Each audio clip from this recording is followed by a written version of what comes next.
He did not intend to build anything lasting. At first, all he meant to do was keep the foal alive for the coming winter, to carry it past the thin ice of its first weeks, and then let the world reclaim it. But life has a way of answering intentions with larger questions, and the ranch, once silent, began to answer back. The mornings grew louder, not with voices, but with footsteps, hesitant ones, belonging to people who had nowhere else to stand still.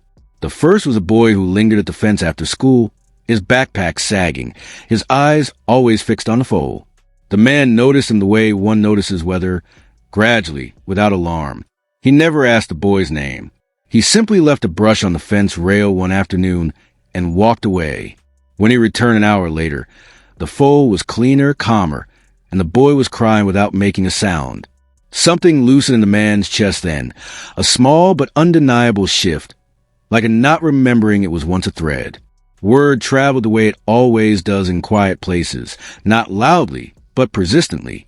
A woman arrived one morning with her daughter, who had not spoken since an accident no one discussed out loud. The child stood rigid in the doorway of the barn, her hands pressed to her sides as if afraid of spilling herself. The foal approached slowly, hooves cautious, breath warm and steady.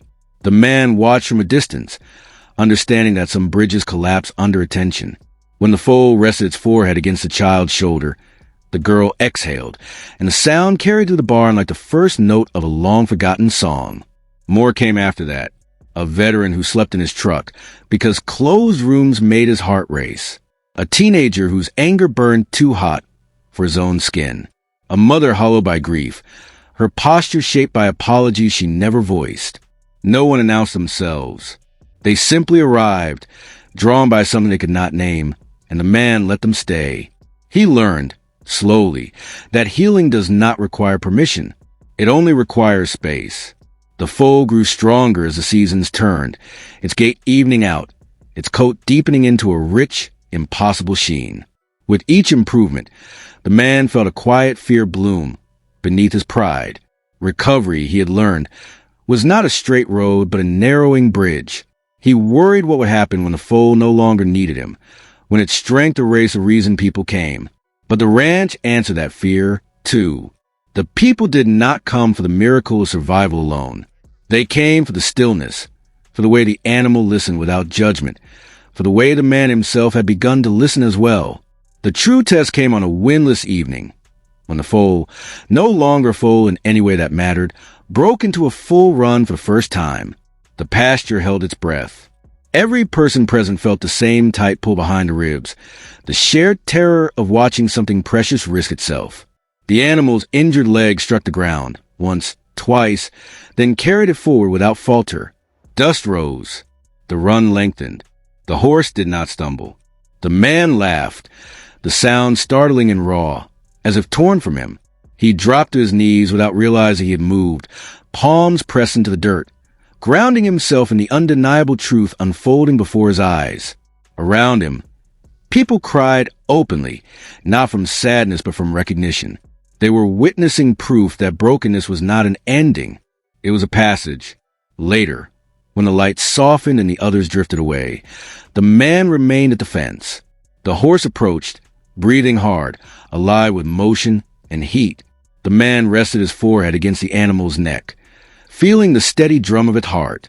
In that quiet, he understood what the letter had given him, what the night had asked of him. He had not been chosen because he was strong.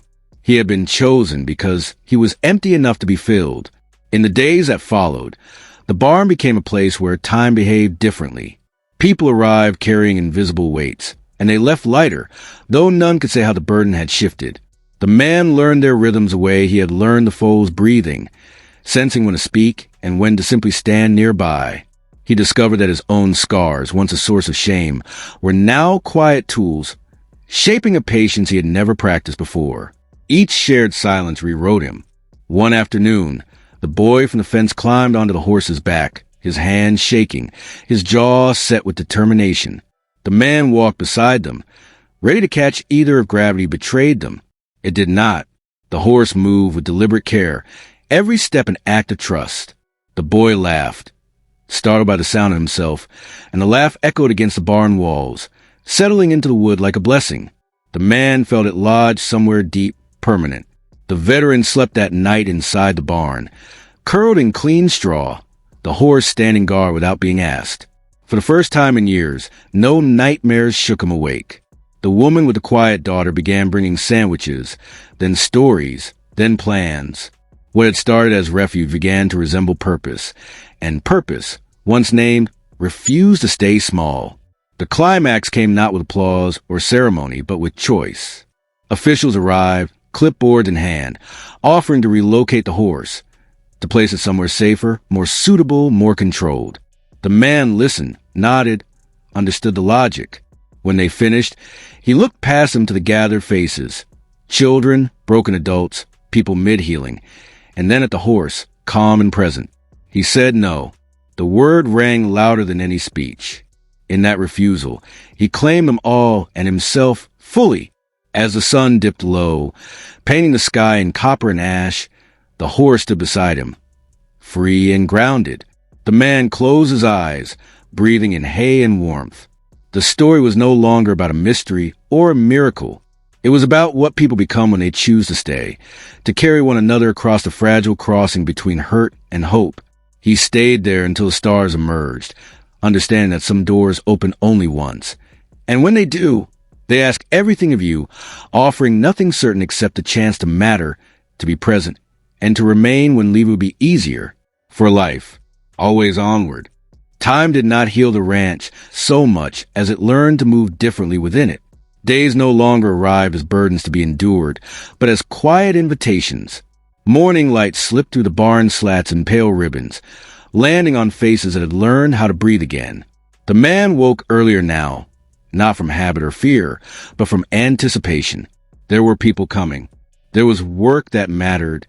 He kept no sign at the gate, no name carved into wood. Still, they found him. They arrived with cautious steps and eyes that asked questions their mouths could not form. Some stayed only minutes, standing by the fence as if unsure they were allowed to hope. Others lingered for hours, brushing the horse, sweeping stalls that did not need cleaning, inventing reasons to remain. The man watched them all with the same gentle attentiveness he once reserved only for the animal. He had learned that attention itself could be an offering. The horse had grown into its strength fully now, its movement fluid and confident, but it never forgot how to be careful. It approached newcomers slowly, reading their bodies the way humans rarely did. It stood still for shaking hands. It lowered its head for bowed ones. Children trusted it instinctively. Adults needed longer, but eventually they leaned in too, pressing their foreheads to its neck, surprised by the warmth waiting there. One afternoon, a teenage girl arrived alone. Her jacket was too thin for the season, her eyes sharp with practiced defiance. She said nothing, but her shoulders remained rigid even as the horse drew near. The man did not rush her. He handed her a bucket of feed and turned away. Minutes passed. Wind moved through dry grass. Then the girl spoke, barely audible, telling the horse she was tired of being angry. The words fell into the space between them like a confession. The man felt them land in his own chest, heavy and familiar. Not every day held visible progress. Some ended with frustration, with setbacks that reopened old wounds. A boy lashed out once, shoving the fence hard enough to make the horse flinch. The man stepped between them, not with anger, but with presence. He stood there until the boy collapsed into sobs, fists pounding uselessly against the wood. The horse waited. Healing, the man understood, was not fragile. It was patient. As the weeks passed, the ranch became a rhythm. People arrived on certain days without arranging it, drawn by something like instinct. The man learned names slowly, stories in fragments. He never pressed for details. He had learned that pain, when rushed, hardened. Given space, it softened on its own. In the evenings, they sometimes sat together in the barn, listening to horse chew hay, the sound grounding them in the ordinary miracle of being alive.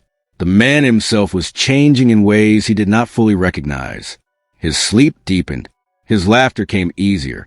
He caught himself planning ahead, imagining repairs, imagining spring. The future no longer felt like an accusation. It felt like a responsibility he was finally willing to accept. Yet, with that acceptance came fear. He worried about what would happen if the horse was taken, if the ranch was shut down, if this fragile ecosystem of healing proved temporary. Loving, he remembered, always carried the risk of loss. The fear became real when a storm rolled in without warning. Wind tore across the fields, bending fences, driving rain sideways. The power went out just after dusk. The man moved quickly, checking stalls, counting heads. People had taken shelter in the barn, drawn together by the instinct to be near something solid. The horse grew restless, sensing the pressure change, the electric charge in the air. Thunder cracked overhead, close enough to shake the beams. In the chaos, a small child panicked, bolting toward the open pasture. The man ran after her, heart pounding, rain blinding him. The horse followed unprompted, its powerful body cutting through the storm. Just as the child slipped in the mud, the horse reached her, blocking her fall, standing firm as the man gathered her into his arms. In that moment, fear broke open into clarity. This was no longer about one animal or one man. This was a living network of trust. They returned to the barn, soaked and shaking, but safe. People huddled together, sharing blankets, sharing breath. No one spoke much. They did not need to. The storm passed eventually, leaving the night washed clean.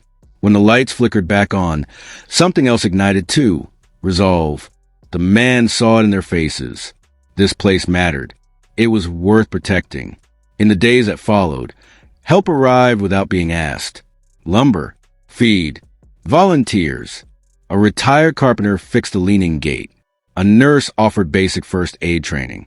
Someone brought a kettle and left it. The ranch expanded not in size, but in intention. The man stood at the center of it, humbled and steady, learning how to accept support without apology. One evening, as the sun sank low and the sky burned gold, the man walked the pasture with the horse at his side. He felt the weight of what they had built together, the quiet magnitude of choosing to stay open. He rested his hand against the animal's shoulder, feeling muscle and warmth and life. The horse leaned back, trusting completely. For the first time, the man allowed himself to imagine this continuing. Not perfectly, not easily, but honestly. He understood then that healing was not a destination reached and left behind. It was a practice, renewed daily, fragile and strong all at once. The ranch stood as proof of that truth, breathing with it. As darkness fell, people began to leave, waving, promising to return. The man remained, listening to the night settle. Somewhere inside him, the last locked door opened. He was no longer guarding his grief. He was using it, shaping it into shelter. The horse lifted its head, ears forward, alert and calm. Together, they stood in the quiet aftermath, knowing that whatever storms came next, they would meet them not alone, but grounded in the simple, defiant act of staying again and again, choosing connection over retreat, and finding in that choice a future wide enough to hold them all. The change did not announce itself with banners or speeches. It arrived the way dawn does, almost apologetically, as if unsure it was welcome. One morning, the man realized the ranch no longer felt like a refuge built against loss, but a place moving toward something. The difference was subtle but undeniable. People were not only coming to be held together, they were coming to learn how to hold themselves. The horse sensed it before anyone else. Its patience deepened into a kind of steady authority. When newcomers entered the pasture, uncertain and guarded, the animal positioned itself between them and the open land, offering quiet reassurance without confinement. It had learned boundaries without fear, and those who stood near it felt something inside them straighten. Strength, they discovered, did not have to be loud. A boy who once refused eye contact now arrived early, opening gates before being asked. He moved with purpose, as if the ranch had given his body permission to belong somewhere. A woman who had spent months speaking only in fragments began telling full stories while brushing the horse's mane, her words flowing in long, careful lines. The man listened from the edge of the barn, no longer surprised by these transformations, only attentive to their timing. Growth, he understood, could not be forced. It unfolded when it was ready. He, too, was unfolding. The ache he carried had not vanished, but it had changed shape. It no longer hollowed him out. Instead, it pressed him forward, reminding him of the cost of turning away. He began to keep notes, not records or plans, just observations. Who arrived on which days, who needed silence, who needed movement. The ranch was teaching him a new language, one spoken in gestures and pauses rather than words. The first school group came late in the season. The teacher apologized for the noise before it existed, her voice tight with worry. The children spilled out anyway, loud and bright, and unaware of how fragile some spaces could be. The man watched the horse carefully, ready to intervene. He did not need to. The animal stood tall and still, and the children, sensing something different, quieted themselves. One by one they approached, hands tentative. Respect settled over them like a shared instinct. Later, the teacher cried by her car, saying she had never seen them listen like that before. Not all responses were gentle. A local official questioned the safety of the place, the lack of structure, the absence of rules. The man listened without defensiveness. He understood the concern. He had lived long enough to know how easily good intentions could fracture. But when asked what his credentials were, he answered honestly. He said he had learned by staying, by paying attention, by refusing to abandon what was already here. The official left unconvinced but quieter. That night, doubt crept back in. The man sat alone in the barn, listening to the horse shift its weight, the familiar sound anchoring him. He wondered if he was building something too fragile to survive scrutiny, too dependent on trust in a world that preferred certainty. The fear pressed hard against his ribs. He let it. He had learned that resisting fear only sharpened it. The answer came, as it often did, through someone else. A young veteran arrived late, his hands shaking, his voice flat. He said he had been told this place might help him sleep. The man nodded and showed him where to sit. They did not talk much. The horse stood nearby, breathing slow and deep. Hours passed. When the man returned with a blanket, the veteran was asleep, his face unlined by tension. The man covered him gently, feeling something inside him settle into place. By morning, the doubt had thinned. The ranch did not need permission to exist. It already did. Its value was written in changed posture, in softened eyes, in night survived. The man understood that what they were doing here was not a program. It was a relationship extended outward, fragile and resilient in equal measure. As winter approached, the work grew heavier. Feed needed storing. Repairs could no longer wait. People volunteered without being asked, bringing tools, bringing food, bringing themselves. The ranch became a collective act of care. No one owned it fully, and that, the man realized, was its strength. It could not be taken away from one person, because it did not belong to one. On a cold evening, the man walked the perimeter fence with a horse, checking for weak posts. The sky was clear, stars sharp and numerous. He felt small beneath them, but not insignificant. The horse brushed against him, a familiar gesture of contact. He rested his hand there, steadying both of them. He thought of the letter again, the desperation that had begun all of this. Whoever had written it had trusted him with something irreplaceable. At the time, he had barely trusted himself. Now, standing in the quiet, he understood that trust grows through use. It deepens when honored repeatedly, in small, unremarkable ways. From the hill above the barn, he could see the lights of nearby houses, scattered but present. He was no longer isolated from them. He was connected, woven into the same landscape of need and resilience. The ranch pulsed gently behind him, alive with breath and possibility. He turned back toward the barn, the horse matching his pace. There was more to be done, more to learn, more people who would arrive carrying invisible weight. The path ahead was uncertain, but it was no longer empty. As they walked, the man felt a quiet conviction take root, firm and undeniable. Whatever this place became, it would grow from the same choice, made again and again, to stay open, to remain present, and to believe that even the most fragile beginnings could widen into something strong enough to carry many lives forward together. The shift became undeniable the day the ranch stopped feeling borrowed. The man noticed in the way people moved through the space, no longer asking where to stand, no longer glancing at him for permission. They knew They belonged. The gates opened and closed with practiced ease, and the horse lifted its head at familiar footsteps, greeting not individuals but collective rhythm it had learned by heart. Spring arrived early that year, tender and uncertain. New grass pushed through soil still marked by frost, and the horse followed its scent with quiet delight, nostrils flaring, hooves testing the softened ground. The man watched from the fence, hands resting on weathered wood, aware that he was witnessing something more than seasonal change. Growth had taken hold here, and it was no longer fragile. A small sign appeared one morning near the entrance, painted by children whose hands left uneven brushstrokes and splashes of color. It did not name the place formally. It simply read, "Welcome." The man stood with it for a long time, unsure why his throat tightened. He had spent years believing welcome was something you waited to be offered. Now, he understood it was something you learned to give. The days filled with layered purpose. Mornings were for care, feeding, cleaning, quiet observation. Afternoons brought movement. A child learning balance on a horse's back, a woman relearning how to trust her breath, a young man sanding rough edges from a broken bench, his anger finding a harmless outlet. Evenings softened into reflection, people sitting together without urgency, the horse nearby, a steady presence that asked nothing and offered everything. The man found himself speaking more, not instructing, but sharing. He spoke of mistakes without shame, of grief without performance. People listened because he did not demand it.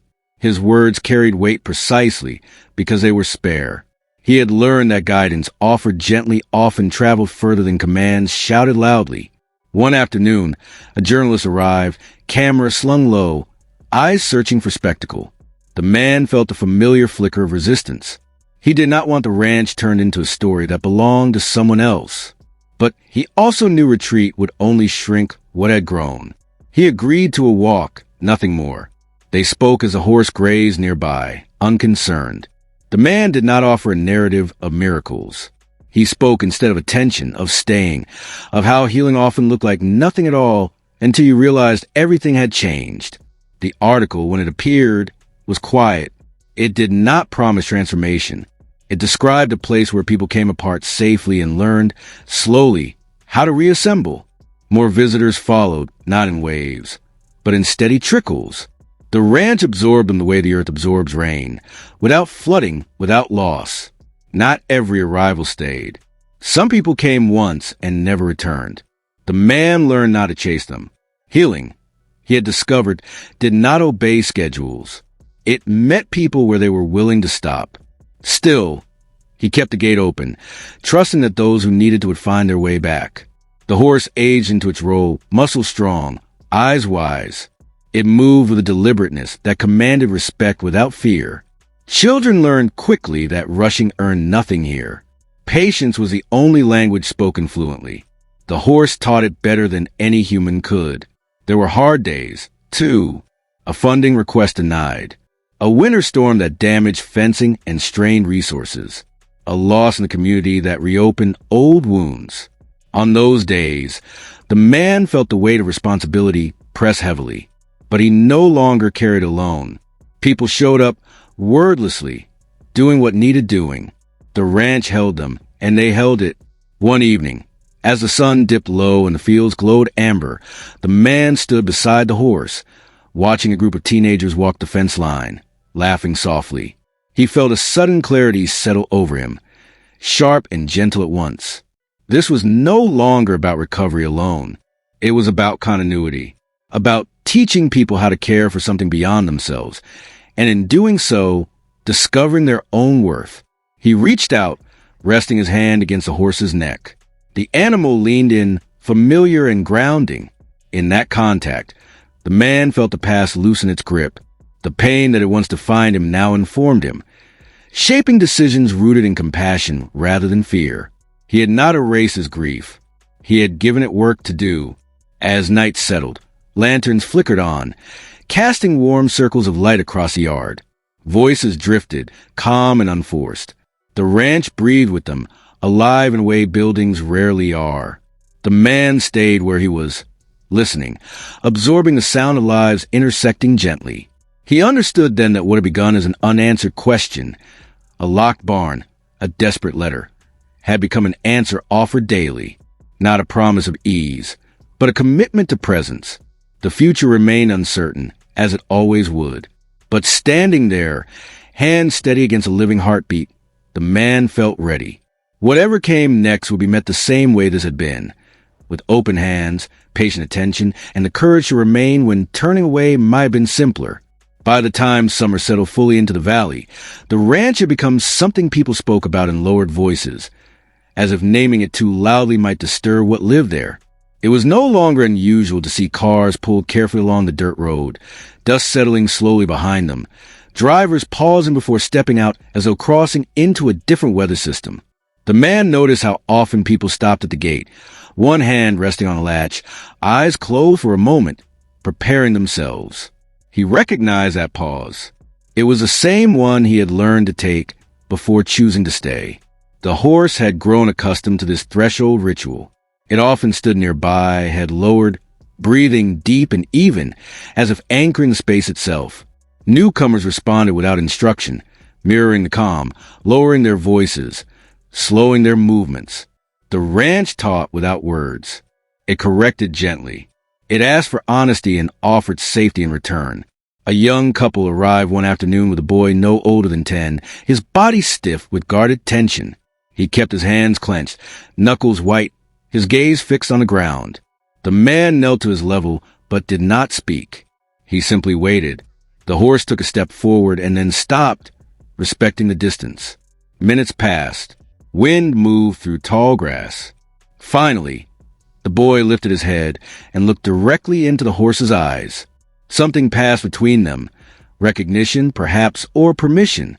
The boy's hands loosened. His breath deepened.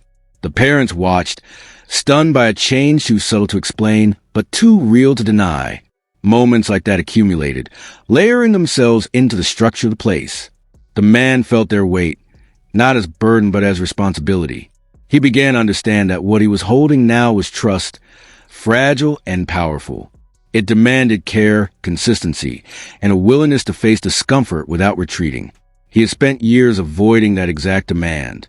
Now he met it daily. There were nights he lay awake, listening to the ranch settle, the horse shifting in its stall, the quiet chorus of insects beyond the walls. Doubt still visited him, but it no longer ruled him. He questioned his choices not to dismantle them, but to refine them. Was he listening closely enough? Was he resting when needed? Was he allowing others to lead when they were ready? Growth, he was learning, required restraint as much as effort. The community began to mirror that lesson. A volunteer stepped back when another needed space. A teenager offered help without being asked, then accepted correction without anger. Small conflicts arose and resolved themselves without intervention, guided by an unspoken agreement that this place was worth protecting. The man watched these exchanges with quiet awe. Healing, it seemed, was contagious. Late one afternoon, the woman whose daughter had once stood silent in the barn returned alone. She carried a folded piece of paper, edges worn soft. She asked if the man had a moment.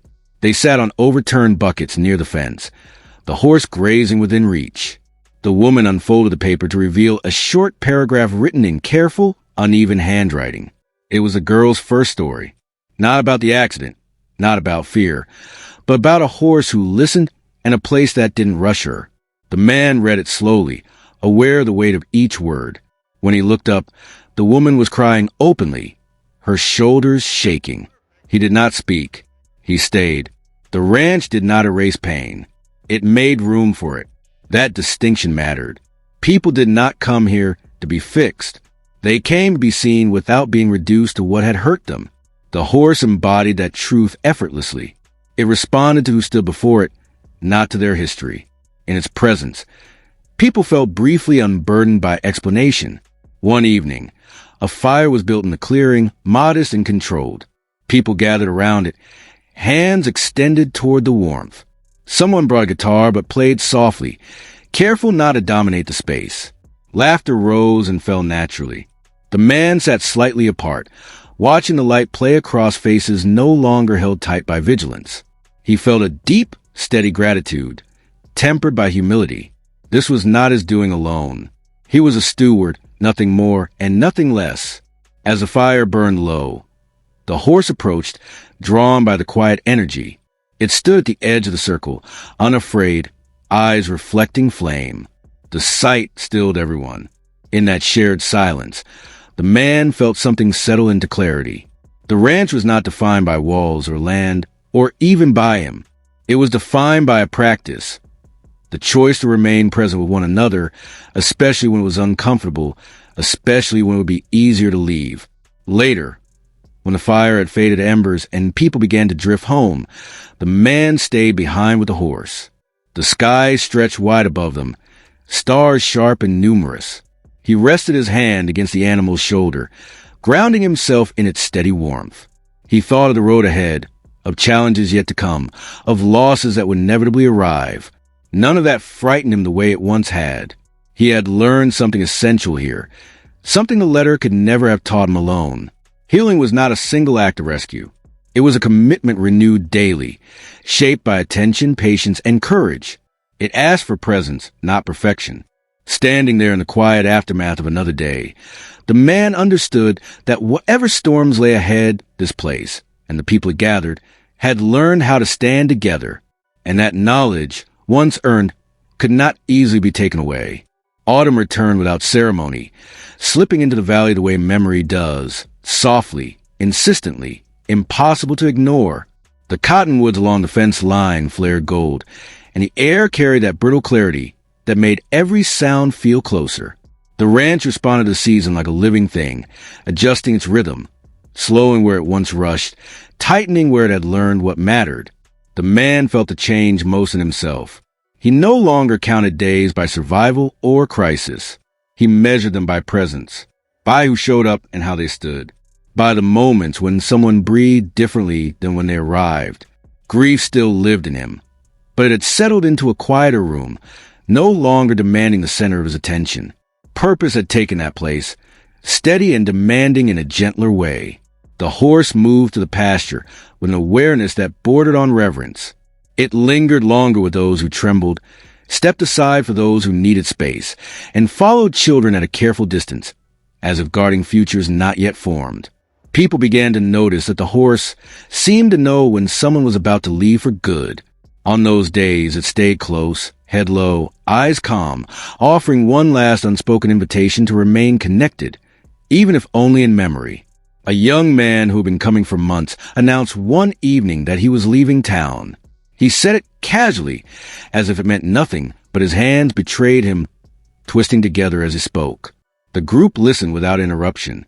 No one rushed to reassure him or to ask him to stay. The man watched the horse step forward, pressing its shoulder gently against the young man's arm. The contact was brief, deliberate. Later, as the young man drove away, the man understood that letting go was as much a part of care as holding on. Not every story ended with return. Some people took what they needed and carried it elsewhere. The ranch did not diminish because of that.